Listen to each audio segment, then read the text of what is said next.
Kapag nalulungkot tayo, importante na bigyan natin ng oras ang ating mga emosyon at hanapin ang mga paraan upang maibsan ang lungkot.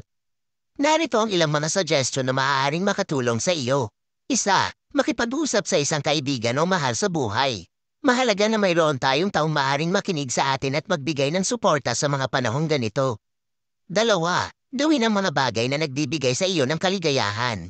Ano ba ang mga hilig mo? Baka gusto mong maglaro ng video games, manood ng pelikula, magbasa ng libro, o kahit magluto ng paborito mong pagkain. Tatlo, lumabas at mag-ehersisyo. Ang pisikal na aktibidad ay nakakatulong sa pagpawi ng stress at pagbibigay ng endorphins na makakapagpabuti sa iyong mood. Apat, magsulat ng journal o diary. Isulat ang iyong mga saloobin at damdamin. Ito ay isang magandang paraan upang ma-release ang mga nararamdaman mo at magkaroon ng malinaw na pag-intindi sa iyong sarili. 5. Pakinggan ang iyong paboritong musika. Ang musika ay may kakayahang magbigay ng kasiyahan at makapagpagaan ng iyong pakiramdam.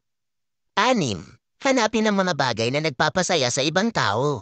Maaaring mag-volunteer ka sa mga charitable organizations o tumulong sa mga taong nangangailangan.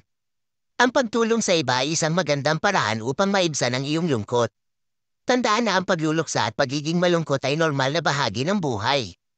Ngunit kung ang iyong lungkot ay patuloy na hindi nawawala at nakakaapekto na sa iyong pang-araw-araw na buhay, mahalagang makipag-usap sa isang profesional na tulad ng isang counselor o therapist.